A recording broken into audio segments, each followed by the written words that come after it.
नमस्कार दोस्तों, welcome back to our channel. दोस्तों, ये हमारी इंडियन पॉलिटी की सीरीज़ का 10th पार्ट है, जिसमें आज हम इंडियन काउंसिल एक्ट ऑफ 1861 को डिस्कस करेंगे। तो चलिए दोस्तों, शुरू करते हैं आज का लेक्चर।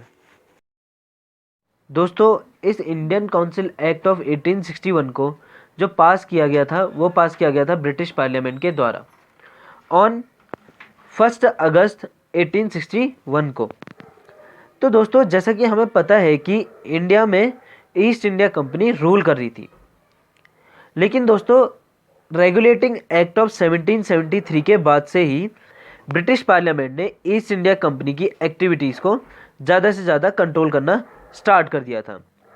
लेकिन दोस्तों 1857 में क्या होता है कि दोस्तों 1857 में होता है 1857 का रिवॉल्ट, जिसको फर्स्ट वॉर ऑफ इंडिपेंडेंस भी कहा जाता है। तो दोस्तों, जैसा कि हमने लास्ट लेक्चर में डिस्कस किया था कि रिवॉल्ट ऑफ 1857 की वजह से ब्रिटिश पार्लियामेंट ने पास किया था government of India act of 1858।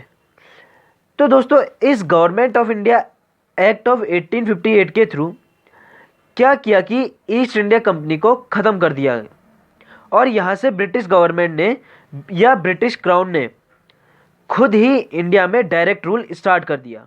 मतलब कि दोस्तों, इस गवर्नमेंट ऑफ इंडिया एक्ट के थ्रू इंडिया में ब्रिटिश कॉलोनियल रूल इस्टेब्लिश हो गया।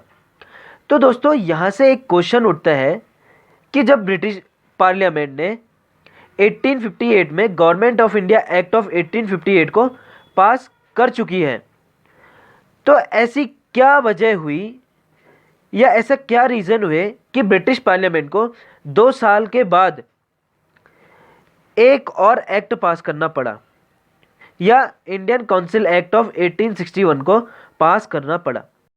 तो दोस्तों, इस इंडियन काउंसिल एक्ट ऑफ 1861 को जो पास करने का जो रीज़न था, वो ये था कि यहाँ से ब्रिटिश गवर्नमेंट ने सोचा कि 1857 में पहले ही रिवॉल्ट हो चुका है, अब इंडिया में रूल करने के लिए इंडियंस का सहयोग चाहिए या इंडियंस की हेल्प चाहिए रूलिंग प्रोसेस में।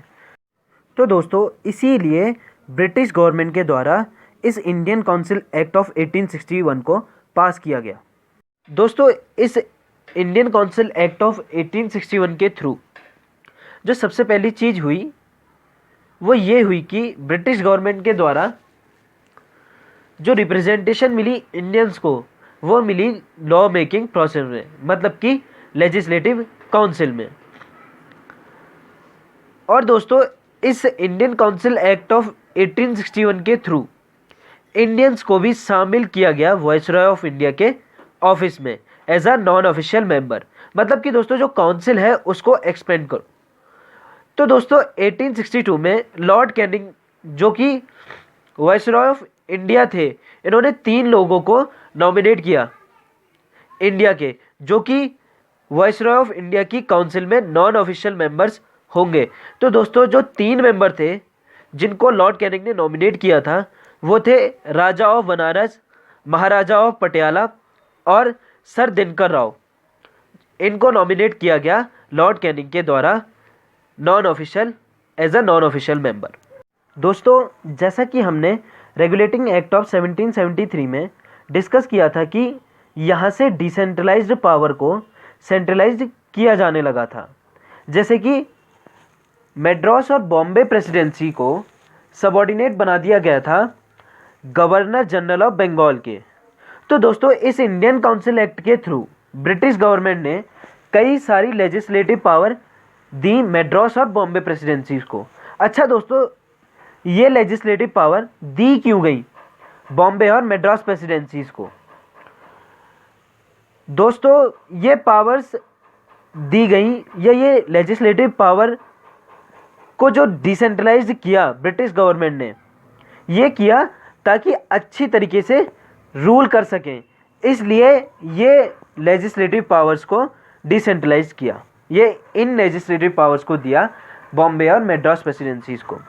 और दोस्तों, इस इंडियन काउंसिल एक्ट के थ्रू न्यू लेजिस्लेटिव काउंसिल बनाई गई for Bengal, Punjab and north western frontier province, जिनको सेटअप किया गया 1862 में, 1886 में और 1897 में। और दोस्तों इस इंडियन काउंसिल एक्ट के थ्रू जो वायसरॉय ऑफ इंडिया है वो रूल्स और ऑर्डर्स बना सकते हैं बिजनेस से रिलेटेड जो ट्रांजैक्शन है या डिसीजन है। और दोस्तों इस इंडियन काउंसिल एक्ट ऑफ 1861 के थ्रू पोर्टफोलियो सिस्टम को रिकॉग्नाइजेशन मिली, जिसको इंट्रोड्यूस किया गया था लॉर्ड कैनिंग के द्वारा। अच्छा दोस्तों, ये पोर्टफोलियो सिस्टम क्या था? दोस्तों इसको एक एग्जांपल से समझते हैं।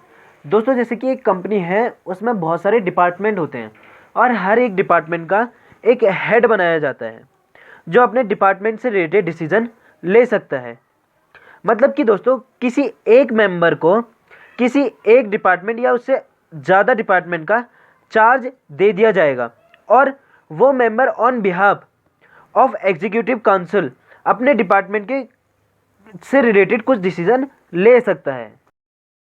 और दोस्तों इस इंडियन काउंसिल एक्ट ऑफ 1861 के थ्रू जो वायसरॉय ऑफ इंडिया है उसको ऑर्डिनेंस की पावर मिली, जिसको वो इशू कर सकता है बिना लेजिस्लेटिव काउंसिल से डिस्कस किए एक इमरजेंसी सिचुएशन के दौरान। और दोस्तों इस ऑर्डिनेंस का जो टाइम पीरियड था वो था 6 महीने का। Thanks for watching our video. Please like, share and subscribe to our channel and also press the bell icon. और दोस्तों आप हमारे टेलीग्राम चैनल को भी ज्वाइन कर सकते हैं, जिसका लिंक डिस्क्रिप्शन में दिया है।